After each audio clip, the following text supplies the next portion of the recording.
Alors bonjour à toi et bienvenue, je suis Séverine Tassu, thérapeute holistique. Ma mission c'est de t'accompagner à devenir la meilleure version de toi-même en te connectant à ton soi profond, à ton âme.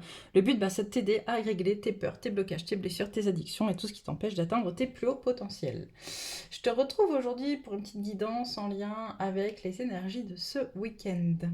Donc on va voir un petit peu ce qui se trame, qu'est-ce qu'on nous dit, en sachant que voilà, c'est des énergies qui sont très fatigantes pour beaucoup d'entre nous, ça vient beaucoup nettoyer, alors c'est moins violent, hein, c'est moins violent que ça a pu l'être l'année dernière, mais on est toujours sur des choses quand même qui sont voilà, qui viennent chercher en profondeur des choses à l'intérieur de nous, qui les font remonter avec un peu plus de douceur, mais du coup, voilà, on reste toujours très fatigué de tous ces nettoyages.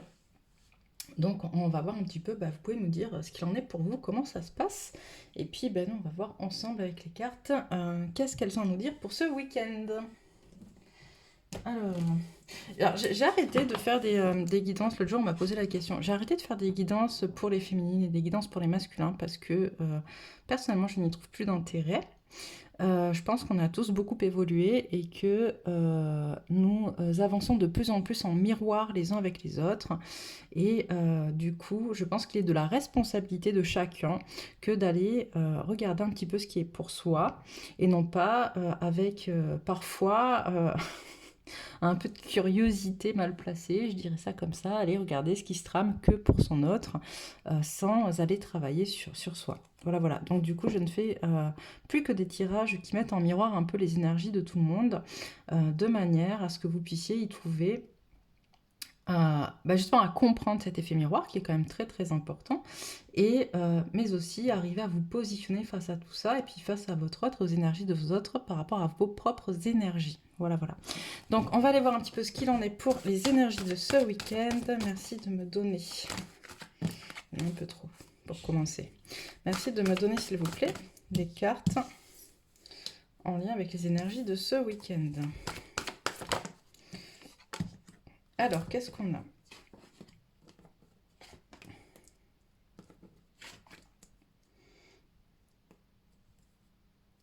Alors, est-ce que c'est bien? Ouais. On a un masculin qui revient en force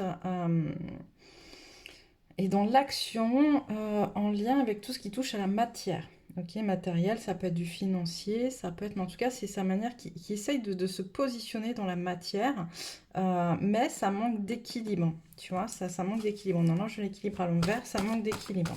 Donc, il peut y avoir, on me dit, quelques frictions ou quelques conflits, parce que c'est un peu trop... Le manque d'équilibre, en fait, vient...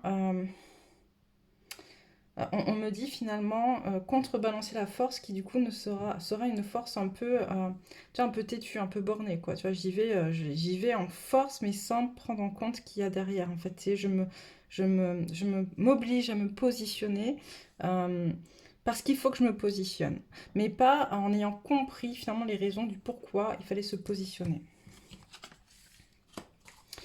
Hop.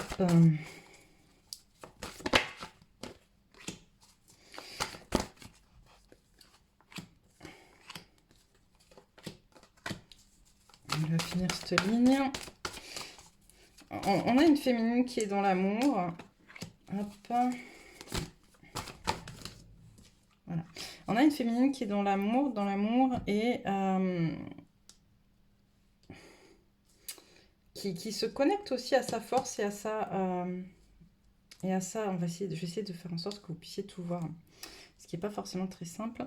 J'ai une féminine qui, elle, est dans l'amour de son autre, dans l'amour d'elle-même, avec beaucoup de force, une reprise de confiance en elle. Et j'ai quelque chose qui... aussi d'un peu têtu, tu vois, avec le côté de la force, aussi un peu têtu qui empêche du coup de dire certaines choses et d'être connecté à sa guidance intérieure, ok. J'ai l'impression que ce week-end, en fait, on est sur des énergies où chacun essaye de retrouver sa place, se positionne dans sa place, dans qui il est, mais avec un peu trop de force, en fait, un peu trop de... sans prendre en compte ce qui se passe autour, sans prendre en compte... voilà, on se recentre sur soi, uniquement sur soi, un besoin un peu de, j'entends, de se protéger, un besoin un peu de se reconnecter à soi, euh, sans, comment dire, en mettant de côté finalement un petit peu les autres de manière à pouvoir être, se ressentir soi, d'accord? On a la carte de la féminine et de la divinité, de la force, tu vois, donc on a une féminine qui se reconnecte à sa part de divinité intérieure, d'accord? Donc plus de confiance en soi, plus d'estime de soi, plus d'amour de soi, euh, mais comme elle ne peut pas exprimer, en fait, elle n'arrive pas à exprimer ce qu'il y a à l'intérieur d'elle, et, euh, et n'est pas connectée à sa guidance, ben on a un peu dans le contexte général, un peu de perte de certaines choses, d'accord? De certaines choses qui se défait. Et elles sont obligées de se défaire, ces choses-là, pour que justement elle puisse sortir de sa zone de confort, cette féminine, d'accord? Tu vois, là, on la voit bloquée un peu dans son jardin, dans son moi intérieur, dans son fort intérieur, et le fait qu'elle soit trop têtue, trop fermée sur elle, trop dans un schéma de je ne vois que par moi, on a une certaine perte autour d'elle. Alors, c'est pas grave, hein, c'est des petites pertes, c'est pas des choses énormes, mais qui vont justement lui donner ces déclics pour sortir de cette zone de confort et pouvoir se reconnecter à nouveau à sa guidance interne, à sa guidance externe aussi, et à être en capacité de pouvoir dire les choses et avec le chakra de la gorge aussi les matérialiser dans la matière.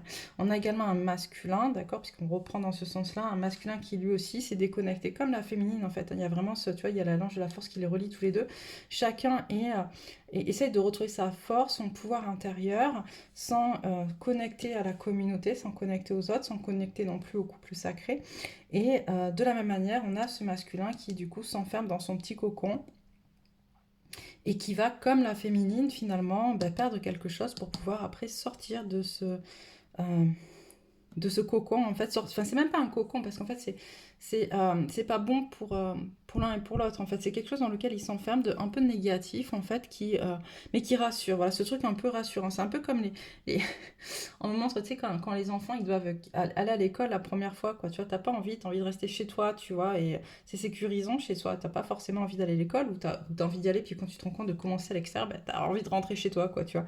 Bon, ben là, c'est ça en fait, et qui se passe, c'est que chacun est dans sa bulle qui pense être finalement une bulle de protection, et en même temps, cette bulle de protection ben, empêche la connexion aux autres, et on sait qu'on est des êtres sociaux qui ont besoin de liens, qui ont besoin de communiquer, qu'on est connecté au tout constamment.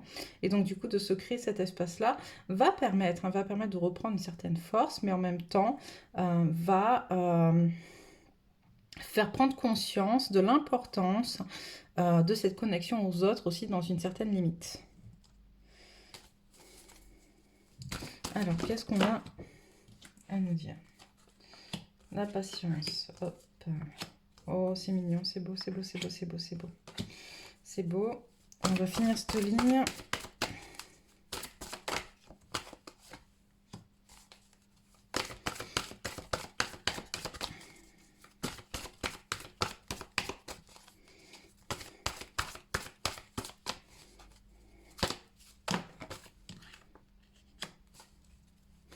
Allez, voilà.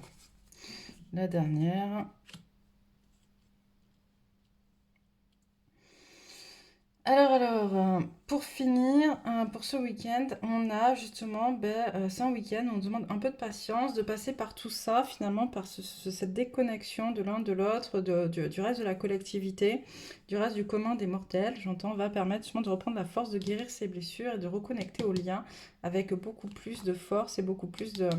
euh, tu vois, c'est la carte numéro un, c'est la carte du succès. Le soleil, c'est aussi l'ego, mais là, pour une fois, soit on me la sort comme étant de l'ego, et là, on me la sort vraiment, en gros, c'est un peu la victoire, finalement. On n'a pas la carte de la victoire, mais en tout cas, ça vient renforcer, le soleil vient renforcer les liens, d'accord, dans le couple sacré, parce que justement, ça va permettre de couper les liens toxiques qu'il y avait dans le couple, mais aussi avec d'autres personnes, et de voir en miroir finalement que l'un et l'autre sont en miroir, et qu'il faut rétablir cet équilibre. Il y a des prises de conscience, voilà, du miroir, c'est ce que je disais tout à l'heure en préambule, c'est rigolo, des prises de conscience finalement de comment fonctionne le couple sacré, de comment fonctionne le masculin avec la féminine, que l'un et l'autre sont vraiment en miroir, et qu'il y a un équilibre à retrouver, et surtout se rattacher en fait à ce féminin sacré et pour l'un et pour l'autre. Alors je parle pas de la féminine, je parle des énergies féminines qu'on peut avoir chacun à l'intérieur de nous,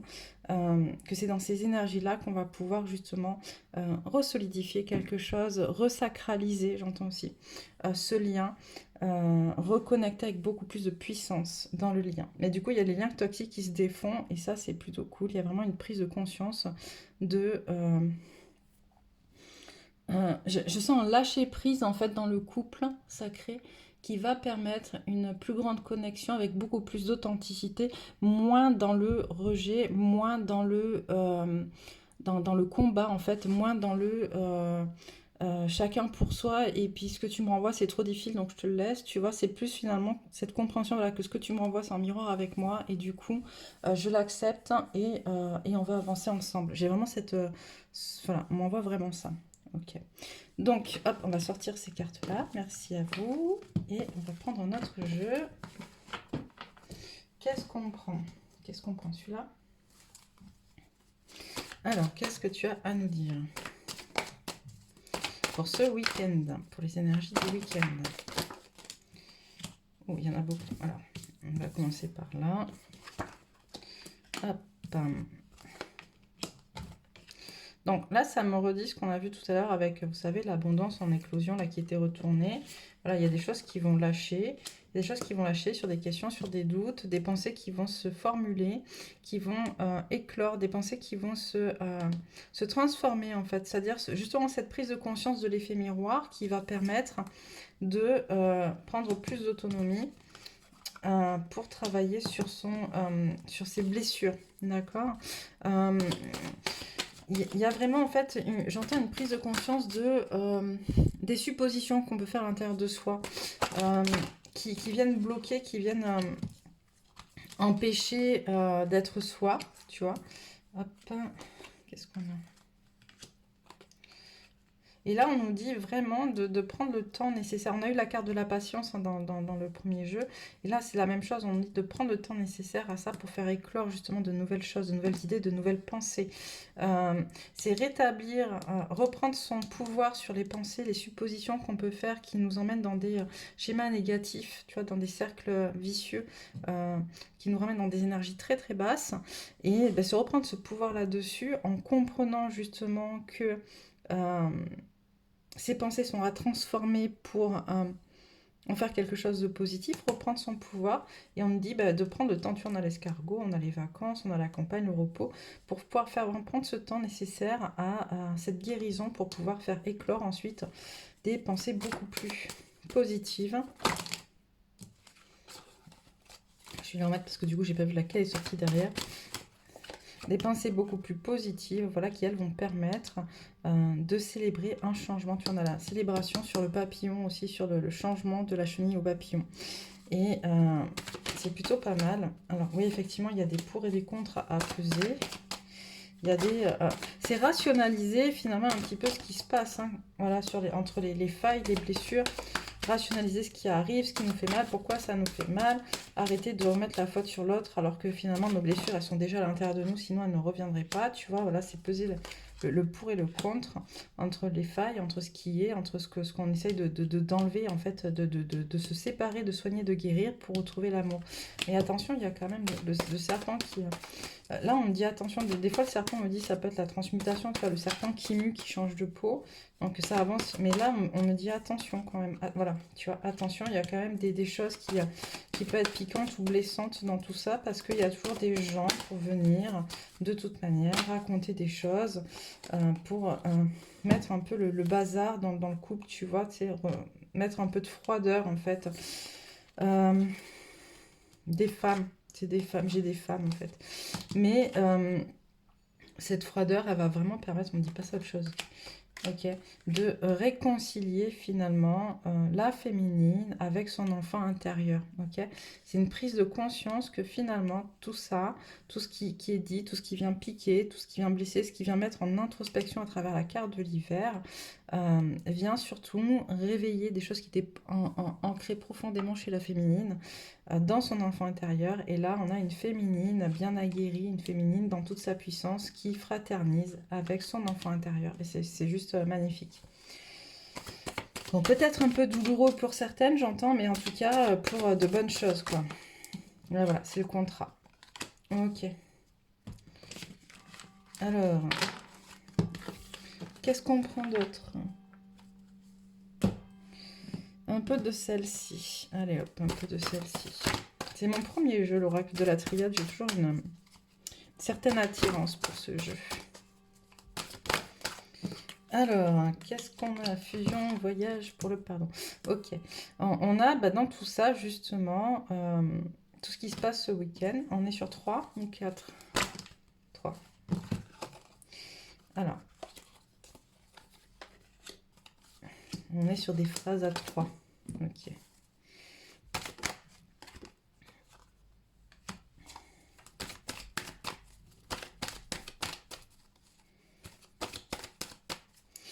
Alors, sur tout ce qui... Voilà. Tout ce qui se passe ce week-end, en fait, et on s'arrêtera là avec l'oracle de la triade, ok. Tout ce qui se passe ce week-end vient justement permettre ce voyage, cette fusion, en fait, ces choses qui vont émerger vont permettre cette fusion et ce voyage vers le pardon. Pardon de soi, pardon de l'autre. On te dit qu'effectivement, tu vas avoir des choix à faire, pour pouvoir justement aller vers ce pardon. C'est quand même une bénédiction pour toi et une possible renaissance en tout cas, donc c'est plutôt pas mal. On te dit que tu as déjà traversé des périodes bien difficiles et d'isolement qui vont te permettre justement, en faisant le choix de la bénédiction, de la bénédiction et le choix du nouveau, d'aller vers ton abondance. Et ça, c'est valable pour l'un comme pour l'autre, pour le masculin comme pour la féminine. Tu vois, on a les deux. On a les deux. On me dit aussi... tout est juste, ok? Si tu fais pas ce choix-là, c'est juste. On te propose de le faire ce week-end avec les énergies qui t'entourent. Tu peux aussi ne pas le faire et c'est ok. Il n'y a pas de problème, tu pourras le faire plus tard. Quoi qu'il en soit, comment dire? Là, on me remet tu sais, la carte de la bénédiction en fait. Tu vois, on a l'alpha, l'oméga, on a le début, la fin. On a c'est cette prise de conscience de tout, en fait. D'accord? Avant de faire ce choix, prends vraiment le temps de pouvoir regarder tout ce qui se passe autour de toi. De faire ce choix en toute conscience. D'accord? Pour aller vers cette renaissance. Il faut que ce soit un choix qui soit en toute conscience. Tu es guidé, tu es accompagné pour ça. Donc n'hésite pas à demander de l'aide. Hop. Alors, quelques conseils. Allez hop, quelques conseils pour la féminine. Elles sont toutes dans mon sens. Quelques conseils pour la féminine.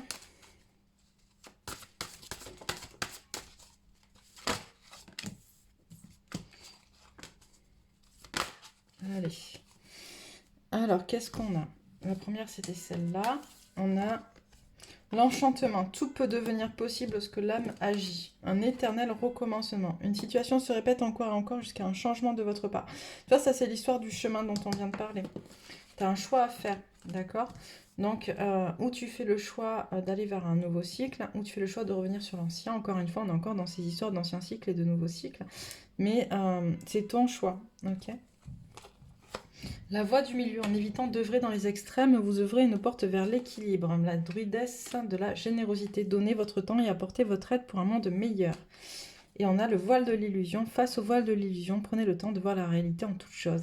Et je crois que ça vient aussi, on te parle avec le choix que tu as à faire. Les chemins que tu as, ce choix de chemin que tu as à prendre. Pour le masculin.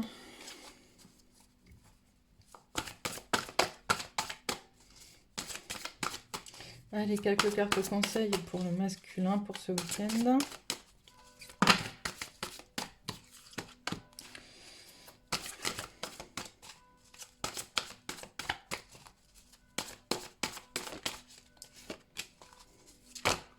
Il y en a un peu trop. Allez, encore deux comme pour la féminine. 5 et 5, c'est très bien. Hop, hop, ok. Alors, masculin, pour toi, qu'est-ce qu'on a? Le chemin de la naissance, tu vois, toi aussi, tu es sur un nouveau chemin possible. Euh, et je disais en même temps, c'est les cartes de l'oracle de la triade pour la fin, et c'était pour les deux, hein. L'ancêtre de la protection, ça vient refaire appel à la carte de la bénédiction. Tu es vraiment accompagné sur ce nouveau choix. Mais à toi de faire ce choix de renaître, en fait. À toi de faire ce choix d'aller vers toi, vers ton intérieur. Tu vois, on est vraiment à l'intérieur du soi, là. Le danseur de la promesse. Et qu'est-ce qu'on a derrière? Le chaman du chagrin et le danseur de la frustration. Ça, c'est ce qui peut t'empêcher de passer justement ce nouveau cap. D'accord? C'est-à-dire que quelque part, il y a une espèce de promesse qui est avec laquelle tu danses, une promesse qui est d'ordre de la transmission transgénérationnelle. Tu vois, on a cette personne au-dessus, en fait, comme si elle avait réussi à faire... Comme si une promesse avait été tissée, en fait, dans un clan. Et, euh, et tu te sens obligé de respecter cette promesse, mais elle te fait du mal, cette promesse. Et elle t'emmène beaucoup de frustration. Et c'est ce sur quoi tu vas être amené à réfléchir ce week-end. En fait, cette promesse que tu as faite ou que tu n'as pas faite, mais qui en tout cas est implicite dans ton clan, ou que tu t'es faite à toi, à l'intérieur de toi, mais qui n'était pas forcément une promesse euh, en accord avec qui tu es. Et donc, cette promesse, ben, elle amène beaucoup de chagrin, beaucoup de frustration. On va te demander d'aller danser avec tout ça, d'aller t'y confronter, d'aller comprendre ce qui se passe, d'aller remettre hop, d'aller remettre justement de l'amour dedans pour reconnecter avec ton toi véritable, en fait, tout en étant conscient d'être accompagné correctement sur ce chemin. Ok. Qu'est-ce qu'on prend? On prend juste quelques cartes, allez, pour les énergies auxquelles vous pouvez vous rattacher ce week-end. Ouch. Alors, à quelles énergies vous pouvez vous rattacher ce week-end? Et bien voilà, il y en a pas mal. La dynamique, tu vois, mais on parlait que ça bouge, hein, que ce week-end, qu'il y a des choses à mettre en place en action. On avait l'ange de la force au début. La fréquence de la dynamique, renforce notre capacité à harmoniser les dimensions et les caractéristiques issues de différentes origines et fréquences. Elle nous aide à élaborer une réalité constituée d'éléments divers, à la fois familiers et neufs, avec facilité, grâce et joie. L'amour romantique. La fréquence de l'amour romantique soutient le voyage qui nous permet de nous épanouir à travers l'expérience et le reflet d'un amour conscient. La conscience, la fréquence de la conscience renforce notre capacité à concentrer notre attention sur tous les aspects multidimensionnels qui surgissent pour les inclure dans notre réalité. La perception, la fréquence de la perception renforce notre curiosité naturelle en nous éloignant de notre zone de confort pour atteindre les limites de ce que nous percevons comme réel et observer cette nouvelle dimension avec attention et intensité. Et la dernière, la compassion. La fréquence de la compassion renforce notre capacité à soutenir les autres sans jugement et à devenir un médiateur divin entre le ciel et la terre, l'esprit et la matière, afin que l'amour inconditionnel s'écoule depuis la source vers le monde à travers notre cœur. Donc voilà pour vous pour ce week-end. N'hésitez pas à commenter, à nous dire ce qu'il en est, comment ça se passe. N'hésitez pas à vous inscrire sur le groupe Facebook dont vous avez l'adresse sous la vidéo, de manière à pouvoir tenter de gagner lors de tirages au sort que je fais 3 fois par semaine, des guidances enregistrées de 15 minutes à 10 € au lieu de 25, voilà, pour venir découvrir ou poser une question, voir un petit peu, voilà. Voilà, c'est ok pour moi pour aujourd'hui. Je vous embrasse fort et je vous dis à bientôt pour une nouvelle guidance.